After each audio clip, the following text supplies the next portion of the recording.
because Xi Jinping looked like he was standing straight up and Trump was bending a little bit. It's very dumb. I don't think we need to spend time on that, but just give. Okay. And the nature of vision and what that all has to do with. Leadership as a presence, I think. I just can't kind of, when I do these thought experiments, see any vision down there on the playing floor. And yet, I somehow am not able to rule out the power that vision has in the phenomenon of leadership. So, what that suggests and where that takes, can I read this to you and get that out of the way so I can erase it? It's just a very, very, very useful quote from a Nobel laureate that says, to undertake a project as the word's derivation indicates means to cast out oneself so that it gains autonomy. That is to say, so that it's no longer dependent on the person who undertook the project in the first place, so that the project gains autonomy and is fulfilled not only by the efforts of its originator, but indeed independently of him as well. And another word which I think is very important is the word independently. What could that mean? A project, most worth doing are going to be realized not only by the efforts of its originator, but indeed independent of the originator. So I thought that was valuable, but who knows? At any rate, what I wanted to get to here was this issue about vision. And as I said, what we've got so far is really two domains. The domain of the observer giving an account. So the domain of the account, the domain in which leadership lives as something you represent, something you talk about, something with properties and characteristics, something you can describe, something you can define, like that. And leadership as a presence, like what's actually there on the court. Now we've got this problem about vision. And if we take up the issue of vision and its role in leadership, and we're only armed with these two distinctions, my guess is that it's going to get us in trouble someplace down the pike, because it means either that the vision lives there as a presence, which at least in my being with what's present when leadership is present, I just can't see any of. I can't see the vision present there. And I know that the vision is present or often present in the domain of an observer giving an account, but I'm concerned less the kind of power that's available in the domain of an observer giving an account is the powerful enough domain of distinction for vision to live in. So that's why I left this kind of empty spot at the other end of the board where we may have to invent a domain for vision which isn't a part of the tools that we've already got. But let's stick to vision in the domain which we already do have, the one we inherit as human beings, this domain of the observer giving an account, and see what domain. So first off, I'm going to suggest that a vision in a domain of an observer giving an account is something like a dream about remote possibilities that you consider an ideal. And the operative word that I want to get in there is the word ideal. And I'd like to invite you to consider that what we think of as our vision is something very akin to an ideal, something which ought to be, something imbued with a rightness. And I want to underline that word. An ideal is something that we've imbued with a kind of rightness. There's something about our ideals that make them right. And with regard to what distinguishes the vision of a leader and what distinguishes all other kind of visioning, I have the sense that while in the domain of an observer giving an account, all vision looks like some kind of an ideal, that what's actually there, and I won't say present, but there in some way, with vision in the realm of leadership, not something right, not something that ought to be, although when the leader speaks about vision, the vision in the domain of an observer giving an account, it will probably be made ideal. But I'm trying to say that what makes a leader may be, and I want you to consider this and do some thinking on your own about it, it may be that the possibility of being a leader isn't related to vision as an ideal. And then we have to begin to, well, what could vision be?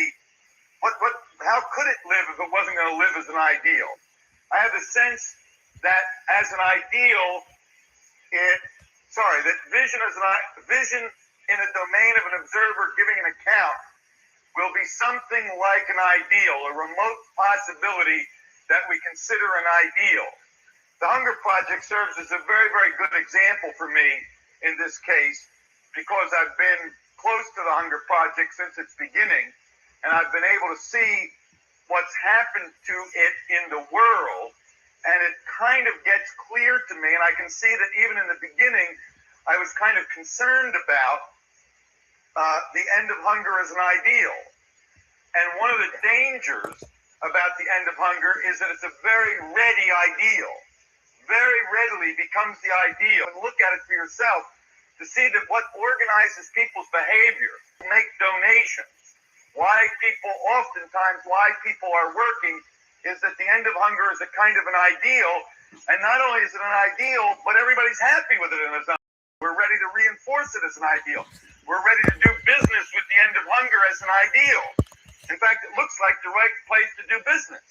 If ending hunger from the perspective of market research, you say, well, ending hunger, that's pretty good, that's hot in the marketplace because it's an ideal everybody has.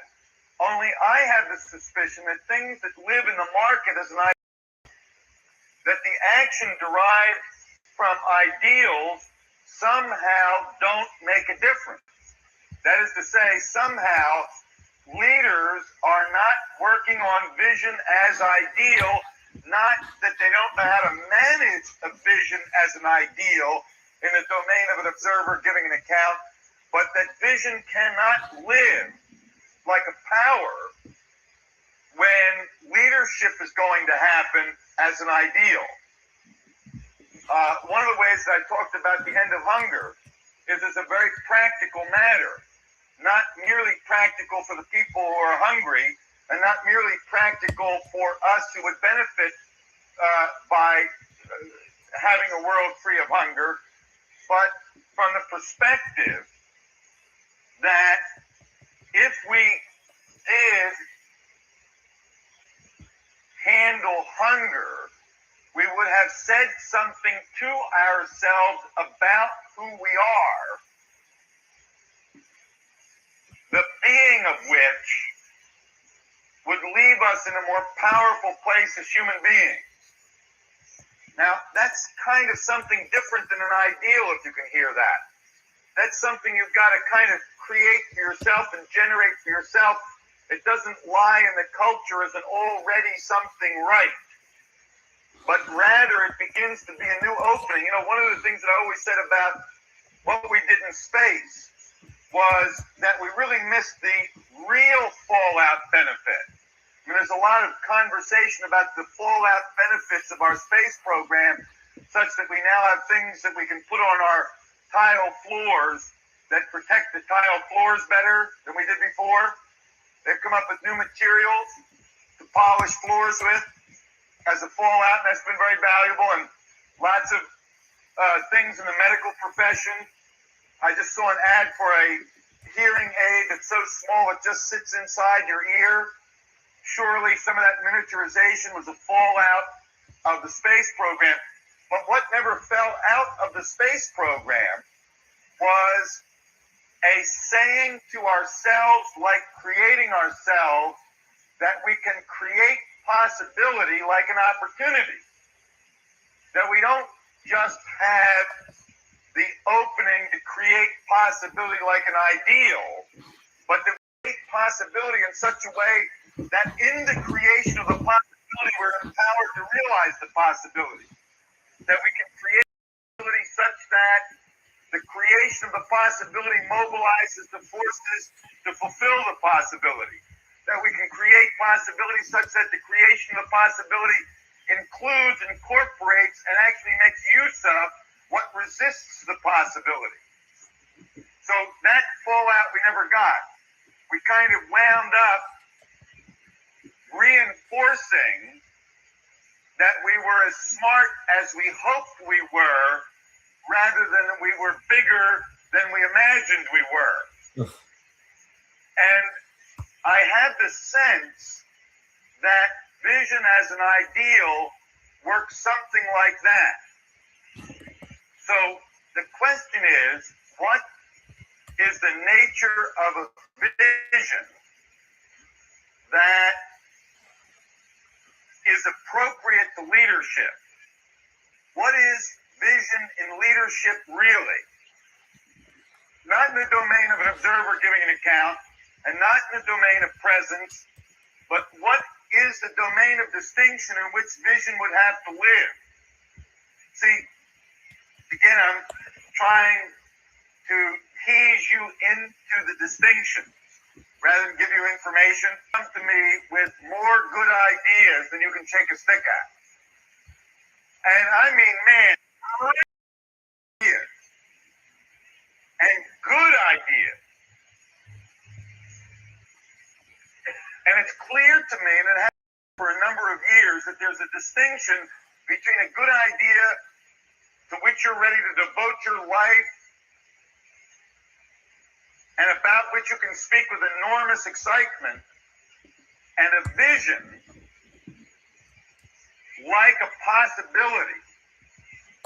So I want to start to tease into existence that distinction for us. Those things about which we're excited, those things which reach out and grab us and pull us in and own us, and that which lives as an authentic ability, which invites an action which is ourselves. See, one of the things about a vision as it shows up in leadership, it seems to me, is that a participation in that vision and engaging in that vision is something very akin to what we have ordinarily called self-expression. That people somehow find themselves when they're participating in a vision as contrasted with a good idea. I don't know. But I know it needs our attention, that we need to break the code on this stuff people are excited about that are really good ideas. And for the moment, I'll just give it a name, like a good idea, and a vision, which is something that has power beyond a good idea, power beyond the excitement, power beyond the argument for itself. So I don't know, but I want us to inquire into that. And the first place that I'd like to begin the inquiry is in Minneapolis, St. Paul. So who is on the phone from Minneapolis, St. Paul? Peter. Peter, hi. My question has to do with practice. Metaphors that I hear you using for distinguishing leadership, like tennis and Aikido, imply practice. And so does perhaps the method of inquiry that you are. And so my request is that you tell me about the role of practice in leadership. Well, I don't really understand practice all that well, so it's something about which I'm curious, like inquiring into. One of the things that I'm satisfied with now is if we use the analogy of riding a bicycle, one does not learn to ride a bicycle through practice. I say that you can get on a bicycle and fall off endlessly and never, quote, learn to ride a bicycle. I say that what happens when we say that the person is practicing and they've learned to ride a bicycle through practice is that somehow whatever it is we call practice when we're speaking about it like a presence is the opening for the creation of distinction. So we've got practice, which I'm saying in one way of interpreting what that means as one interpretation simply has no power, like you can get on a bicycle and fall off forever to ride a bicycle. I'm saying that the other interpretation of practice as an opening for the establishment of distinctions is interesting because it could learn to what we call riding a bicycle, wherein that what we mean by I've learned to ride a bicycle is that I am the distinction. Or to say that same thing in a different way, I am now a clearing in which balance can show up as distinguished from all of the other possibilities when I'm riding a bicycle. So when you first get on a bicycle, there's a whole myriad of sensations when you're sitting on the seat. The point is that those sensations show up in an insufficiently rich body of distinction. So that one sensation is like another sensation, is like another sensation, is like another sensation. But as soon as you have the distinction, not the experience of balance, but as soon as you have the distinction balance, as soon as you are a clearing for balance to show up in, then those sensations of balance become distinguishable from those sensations of not being balanced. And with that distinction, you now begin to be familiar with the experience of balance and the experience of not balance. And then you have, in that process, the distinctions become richer. You become a clearing for those sensations of almost balance. And those sensations of no possibility for balance. And as the distinctions get richer, the body of experiences held in those distinctions build, and the distinctions become clearer, firmer, and that's what we call learning to ride a bicycle. But the first thing that happens in what we call learning to ride a bicycle is that you become a clearing for balance. So, practice then, if you take that interpretation, Peter, practice, at least in the beginning, might be an opportunity for the creation of distinctions. And that's by practice. Well, if you were going to design a practice for the creation of distinctions, what you would call that practice would probably be inquiry. At least what we mean by an inquiry. So you don't say when you're learning to ride a bicycle, how do I hold my body?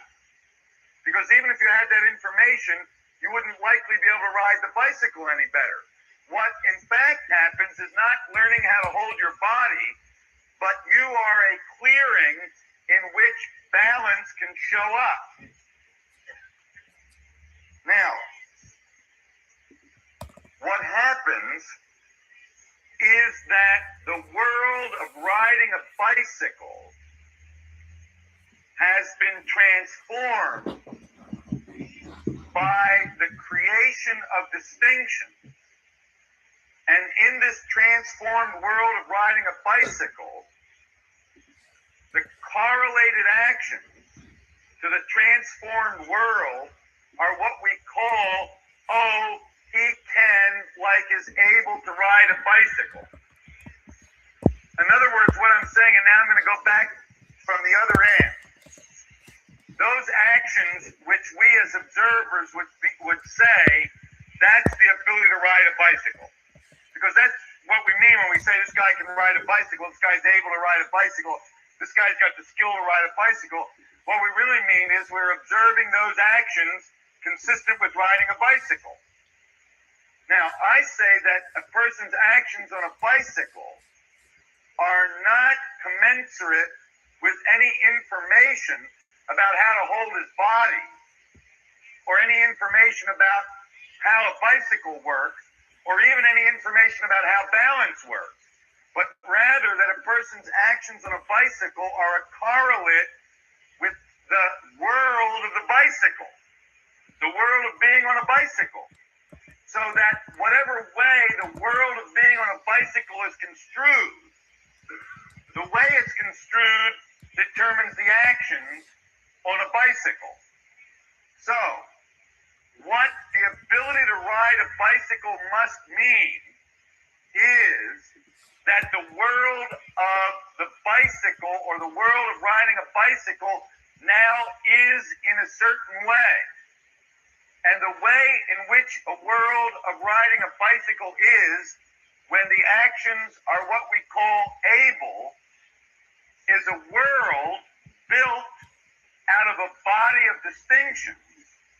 And therefore, it's the body of distinctions which are ultimately at the source of what we call an ability to ride a bicycle. Now, all of that process requires something, and I'm going to call that something practice. So I'm saying that practice is the process of building distinctions as clearings or openings for experience and action, which then get recorded as a body or a history of experiences. But here you have action not correlated with memory, action not correlated with history, action not correlated with information, but here by presence, I mean action correlated with the in the worldness. So this is acting in the world. Presence could be said to be acting in the world. Or a more familiar term for you, presence could be said to be being in the world, where being or action is the front of my hand and the back of my hand is in the world. So notice that the front of my hand is correlated like an action with the back of my hand like an in the world. So I'm saying that what we call the ability to ride a bicycle, when we say over here, that guy's got the ability to ride a bicycle, what we're really observing are actions correlated with an in the world that produce bicycle riding, but the in the world to which the actions are correlated are generated by a body of distinctions like, for example, balance as a distinction, not balance as an idea and not balance as an experience, but balance as a distinction where one becomes the clearing for the experience of balance to appear. Then you've got action correlated to in the world. Peter, more about practice? No, thank you. Okay, thank you. Very good. So that kind of gets us to maybe this is the domain of vision in leadership. If we said vision as a distinction, vision as a clearing, that would distinguish it from vision as an idea, as a good idea, vision as a description, vision as a definition. Let me define what I'm up to. That ain't a vision. Not a vision as a clearing. Let me explain That's not vision as a clearing. Let me give you the reasons. Let me give you the justification. None of that would be vision as a clearing. Vision as an opening. Vision as an opening would be just exactly that. Vision in this domain would be vision as a clearing. And the clearing would allow certain experiences to be in the world. The vision would allow certain in the worldness for which action could be correlated. So this is a very different notion about vision. This is vision as a clearing, vision as an opening, vision as a possibility. And just to keep the ball rolling, vision as a stand. Now, the major problem with what we're talking about is that this domain of distinction doesn't exist, which is what explains why there ain't many leaders and why there is no environment for leadership. I mean, if what you need for leadership is something that doesn't exist, you're probably not going to have a lot of it. So nothing surprising about that. You see, these two domains you inherited, the domain of the observer giving the account and the domain of presence, you inherited when you showed up as a human being. They came with the territory. What it meant to be a human being when you got to this party called being human, already included in the culture of being, the domain of presence and the domain of an observer giving an account. Now, it's also true that what it means to be human has fallen, so that these two domains are now no longer domains of distinction, but of collapse, but nevertheless, you got them with the package. The point that I'm trying to make is that this domain didn't come with the package. And that means that in order for the possibility of vision as a clearing, you've got to invent or create or take a stand for that domain of distinction called the domain of distinction. Now, this is tough because it's all self-referential and it's hard to follow. In fact, it may not be able to be followed.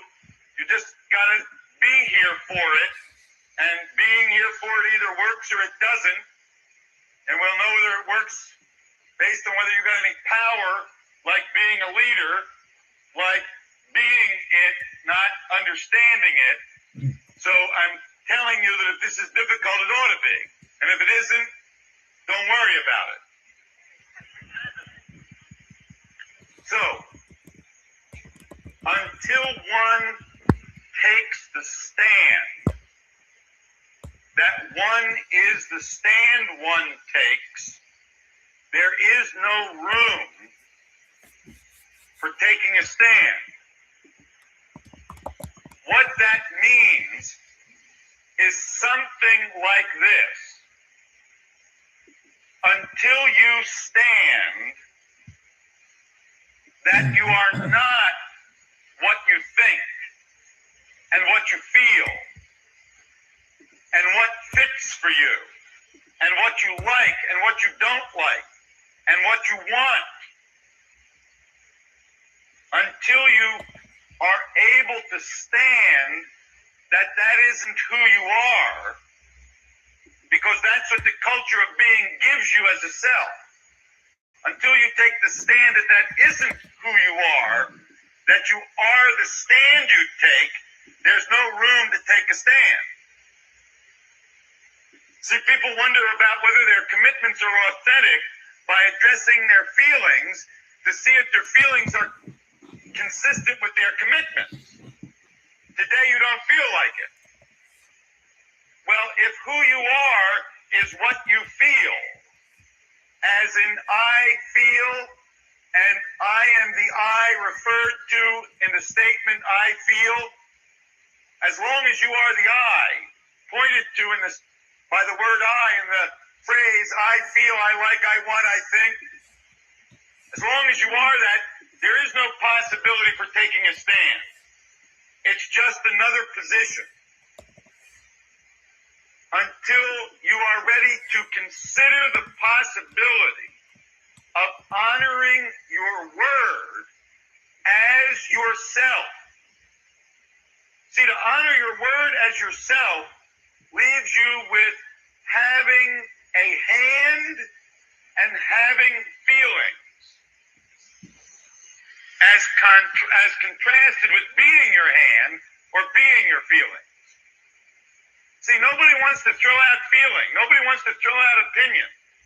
Nobody wants to throw out what you like and don't like and what you want and don't want. You couldn't throw them out if you tried. So it would be stupid to try to throw them out. It's who you are in the matter. And who you are in the matter, for most people, that's E.E. Cummings, most people, he said he didn't write his poetry for most people, wrote his poetry for you and me. For most people, who they are is what they were given. They are anybody. That's who they are. Most people are not themselves, they're anybody. They're the anybody that the culture of being gave them. They are, I feel, I want, I like, I don't want.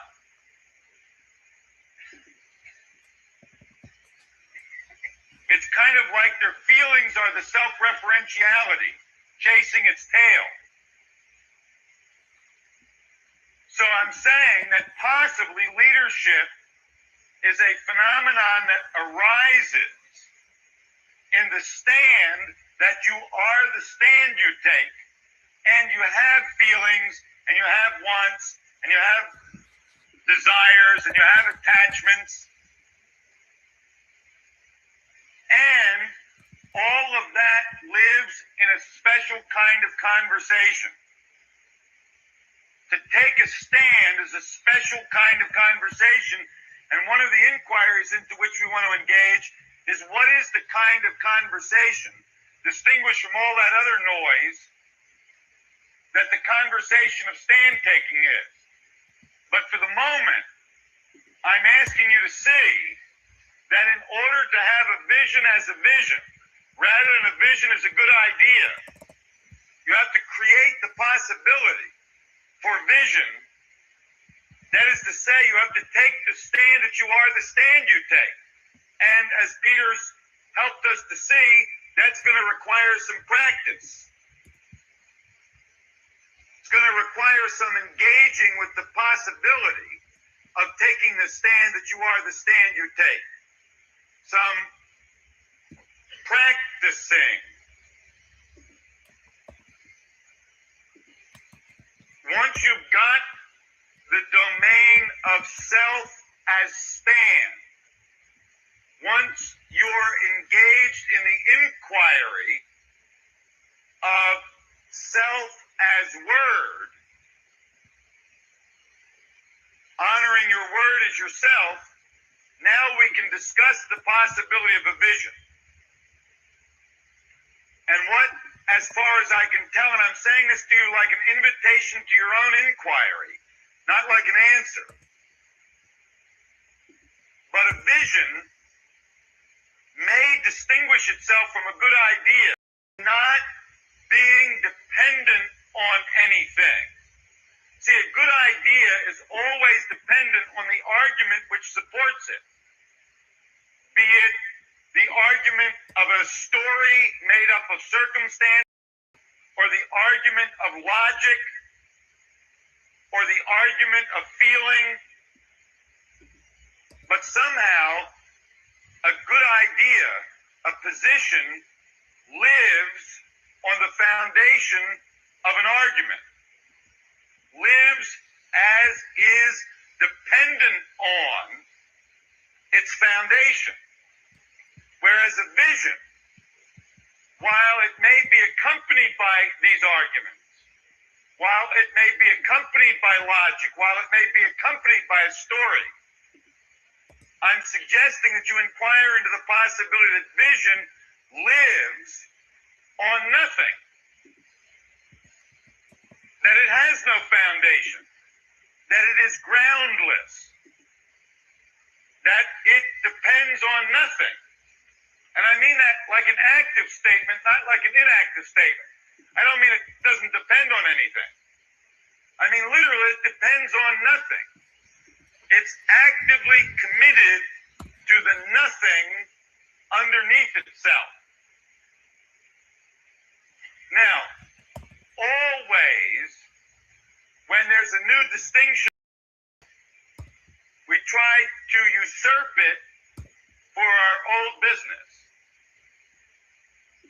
Taking your good idea and saying it's ungrounded doesn't make it a vision.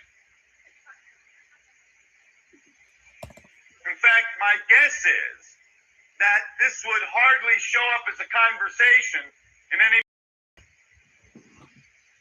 But rather than trying to understand our way through it, rather than trying to explain this to ourselves, although I know I'm giving you a lot of explanation, my real point is not to leave you with the explanation, but to leave you with the possibility, to leave you with an opening in which you could stand on nothing for something. You could be for something with no dependency on your feelings or on your thoughts or on the story or on the circumstances or on the history. Not that there wouldn't be an accompanying story. Yeah. 3.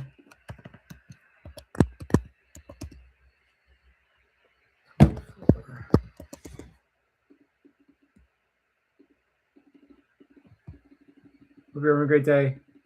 Peace and love.